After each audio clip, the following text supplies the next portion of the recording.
حسنة وفي الآخرة حسنة وقنا عذاب النار. Teman-teman sekalian, keseluruhan perjalanan yang istimewa itu sejak berangkat hingga kembali lagi tujuannya adalah linuriyahu min ayatina. Apa artinya? Artinya adalah agar kami perlihatkan kepada kalian akan sebagian tanda-tanda kebesaran kami.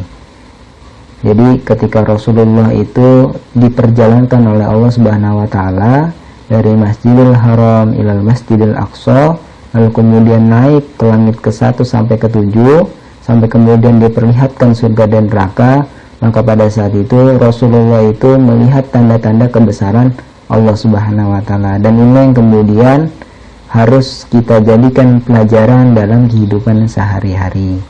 Apa saja tanda-tanda kebesaran itu yang diperlihatkan oleh Allah Subhanahu wa taala kepada Rasulullah SAW pada saat itu adalah Rasulullah itu melihat ada orang-orang yang mencakar-cakar mukanya dengan kukunya sendiri. Karena pada saat itu Rasulullah itu ditemani oleh malaikat Jibril, maka Rasulullah bertanya kepada malaikat Jibril, "Wahai malaikat Jibril, apakah yang sedang terjadi padanya?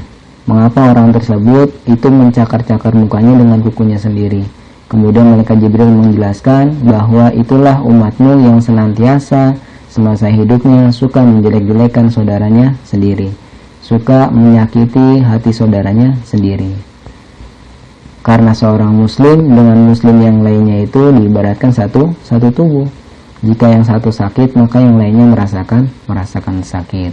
Contohnya misalkan hari ini kita lagi jalan, tiba-tiba kaki kita kesandung batu, jatuh kan. Nah langsung tuh mulut mengucap aduh, ya kan, sakit.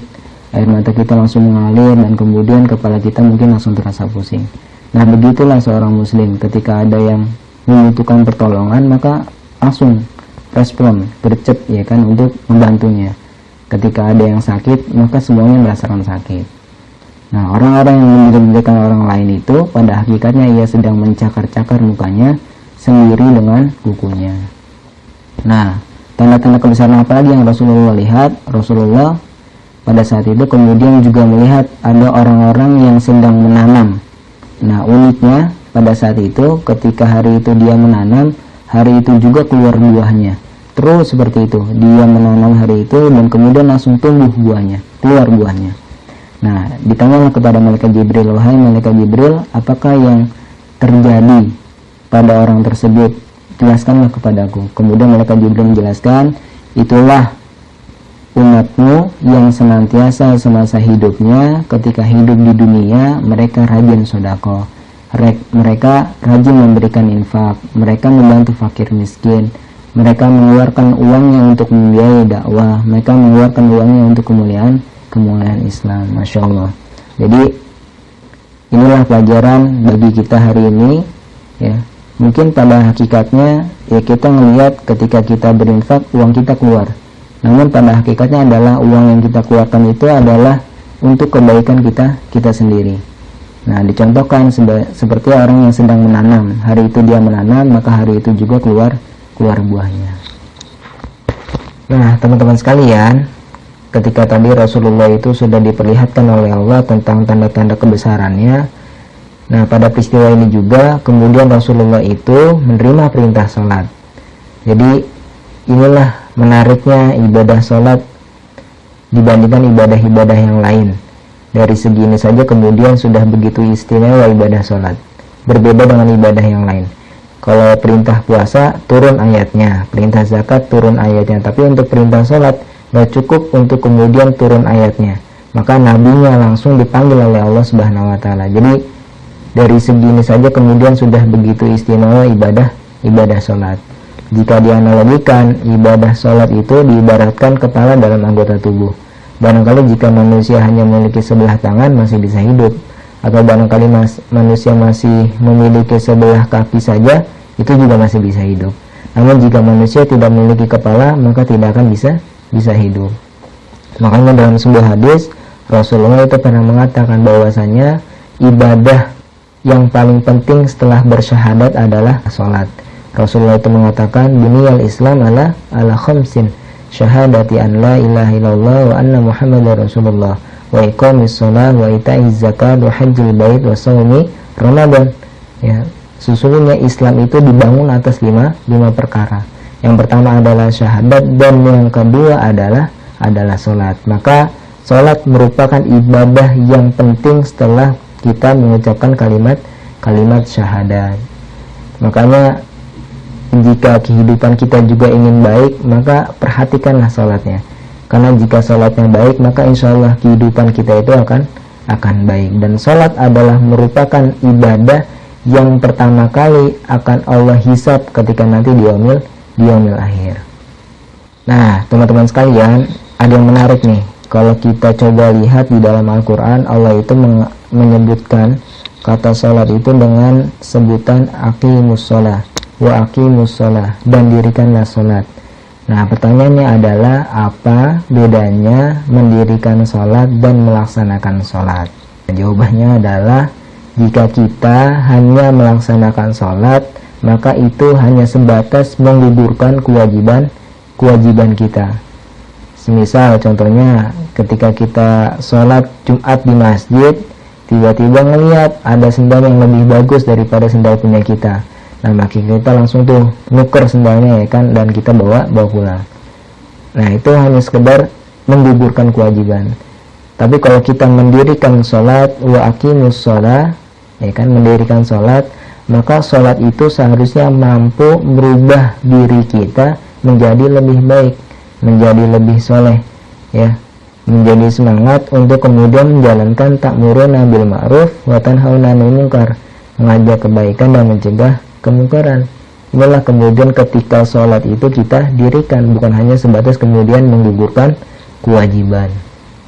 Sholatnya itu mampu mencegah dirinya dari perbuatan keji dan mungkar. Inilah buah daripada ketika kita mampu mendirikan sholat. Makanya Allah katakan di dalam Al-Quran, inna sholata tanha anil fahsyai wal munkar. Sesungguhnya sholat itu mencegah dari perbuatan keji dan mungkar. Manakala kemudian dia mampu memahami makna sholat yang dia lakukan selama 5 kali dalam sehari. Nah, misalkan ada pertanyaan nih, Bang, gimana nih Bang? Aneh masih sholat, tapi aneh juga masih maksiat. Sholatnya jalan, tapi maksiatnya juga jalan. Apakah lebih baik diberhentiin aja sholatnya, maksiatnya tetap lanjut, apa gimana? Nah, teman-teman sekalian, apapun kondisi yang kemudian hari ini kita alami, meskipun begitu banyak maksiat yang kita lakukan, dosa yang kita lakukan kepada Allah, maka sholat itu tidak boleh berhenti. Jangan pernah berhenti untuk sholat atau meninggalkan sholat meskipun kita banyak dosa, banyak maksiat yang kita lakukan kepada Allah Subhanahu wa Ta'ala. Jadi apapun yang hari ini terjadi pada diri kita, maka lakukanlah sholat. Bang, aneh masih suka maksiat, sholat. Bang, aneh masih suka ngomongin orang, sholat. Bang, aneh masih suka ngejelekin orang, sholat. Karena justru sholat itulah yang kemudian nantinya akan menjaga diri kita. Meskipun memang hari ini kita masih berbuat maksiat atau dosa yang banyak kepada Allah Subhanahu wa Ta'ala. Jangan sampai kita ini kalah oleh rayuan setan. Teman-teman sekalian, jangan sampai kemudian karena maksiat kita kepada Allah Subhanahu wa Ta'ala dan kemudian kita malah berhenti untuk beribadah kepada Allah Subhanahu wa Ta'ala. Bang, bagaimana kalau hari ini aneh udah bertobat, tapi kemudian keesokan harinya aneh berbuat dosa lagi. Aneh tobat lagi, kemudian aneh mengulang dosa yang sama. Aneh bertobat dan aneh mengulang dosa yang sama. Nah, pertanyaan ini pernah juga dilontarkan kepada Imam Hasan al-Basri. Wahai Imam, aku ini malu kepada Allah. Aku bertobat kepada Allah dan kemudian aku melakukan dosa. Aku bertobat kepada Allah dan aku mengulangi dosa yang sama. Kemudian jawab sang Imam, janganlah engkau malu untuk bertobat kepada Allah Subhanahu wa Ta'ala.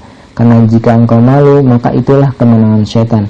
Kemenangan setan adalah ketika engkau merasa dosa-dosamu itu tidak akan diampuni oleh Allah Subhanahu wa Ta'ala dan engkau berhenti untuk beribadah kepada Allah. Maka kecewakanlah setan kalian dengan terus beribadah, melakukan amal soleh kepada Allah Subhanahu wa Ta'ala. Nah, teman-teman sekalian, jadi pada peristiwa ini terjadi juga pembelahan badan Nabi yang kedua. Kalau kita tahu bahwasanya pembelahan badan Nabi yang pertama itu kan ketika Nabi kecil. Nah, kemudian pembelahan badan Nabi yang kedua itu terjadi pada peristiwa Isra Mi'raj. Pada saat itu ujian dakwah Nabi itu begitu berat, sampai kemudian membuat badan Nabi itu terasa sesak sekali. Ya. Pertama karena kemudian pamannya meninggal, kemudian yang kedua karena istrinya Nabi Muhammad SAW meninggal, dan yang terakhir adalah karena pada saat itu orang-orang yang diajak beriman itu tak kunjung bertambah. Ujiannya makin berat, tapi kemudian orang-orang yang diajak beriman itu nggak bertambah-tambah. Jadi di tahun 11 kenabian begitu berat sekali perjuangan dakwah sang Nabi.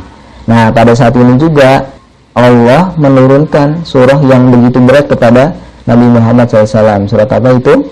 Nah, surat itu adalah surah Nuh, dimana kemudian di surah Nuh itu ada seorang nabi namanya Nabi Nuh ya, itu curhat kepada Allah, ya Allah, saya ini sudah mendakwahi kaum saya siang dan malam, laila wa nahara, dan kemudian tak kunjung juga bertambah ya orang-orang yang beriman kepada Allah Subhanahu wa taala pada saat itu, kecuali kemudian mereka itu pada lari. Itu curhatannya Nabi Nuh alaihissalam.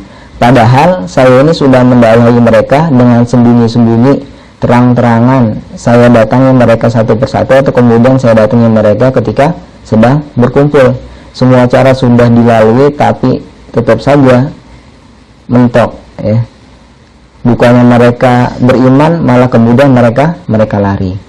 Nah, Nabi Nuh alaihissalam itu memulai dakwah di umur 450 tahun dan mengakhirinya di umur 950 tahun ketika wafat. Jadi lamanya dakwah Nabi Nuh alaihissalam yaitu 500 tahun. Nah, surah Nuh ini turun seakan-akan kemudian Allah ini ingin mengatakan kepada Nabi Muhammad SAW, wahai Nabi Muhammad, ya, dulu itu ada seorang nabi yang dakwahnya itu 500 tahun. Dakwahnya siang dan malam, sembunyi-sembunyi dan terang-terangan. Nah, dengar cerita itu kemudian nyesek ya kan, ada sang nabi. Ternyata malah dapat cerita perjuangannya Nabi Nuh alaihissalam ketika berdakwah. Dan kemudian ini belum ada apa-apanya dibandingkan dakwah yang Nabi lakukan, Nabi Muhammad lakukan pada saat itu. Jadi berasa berat banget. Nah, makanya di tahun ke-11 itu dakwah Nabi yang begitu berat itu, di peristiwa Isra Mi'raj, dada Nabi dibersihkan dengan air Zam-Zam, kotorannya dikeluarkan. Apa yang dikeluarkan? Al-khauf wal hazan, perasaan khawatir dan sedih. Jadi khawatir akan masa depan dan sedih terhadap apa yang sudah terjadi, ini dibersihkan. Al-khauf wal hazan. Maka orang-orang beriman itu, wali-walinya Allah Subhanahu wa taala, dia tidak boleh takut, bersedih hati, ataupun kemudian juga khawatir. Wala takhafu wala tahzanu. Inilah kemudian penyakit yang banyak terdapat pada manusia, mengkhawatirkan hari esok dan mensedihkan hari kemarin, sehingga kemudian lupa menikmati hari ini. Makanya di dalam zikir al-masurat pagi dan petang itu Rasulullah sudah mengajarkan sebuah doa kepada kita. Allahumma inni a'udzubika minal hammi wal hazan. Ya Allah, aku berlindung kepadamu dari perasaan takut dan sedih. Makanya zikir al-masurat itu dibaca pagi dan petang agar kemudian Allah menghilangkan sifat khawatir dan takut dalam hati kita. Jadi begitulah teman-teman sekalian peristiwa Isra Mi'raj. Semoga kita mampu mengambil hikmah dan pelajaran dari setiap peristiwa yang ada. Semoga setelah peristiwa ini kita ketahui, jadi makin semangat kita dalam beribadah kepada Allah, makin semangat sholat kita, makin semangat kita dalam berinfak dan bersedekah, atau kemudian semoga kita juga senantiasa menjaga diri kita dari perbuatan maksiat kepada Allah Subhanahu wa taala. Ada sebuah hadis penutup dari agenda hari ini. Rasulullah mengatakan, ittaqillaha haitsu ma kunta wa bi sayyatil hasanah tamukhuha wa khaliqin nas bi khuluqin hasan. Bertakwalah kalian dimanapun kalian berada, iringilah perbuatan burukmu dengan kebaikan, maka kebaikan itu akan menghapusnya, dan pergaulilah manusia dengan akhlak yang baik. Assalamualaikum warahmatullahi wabarakatuh.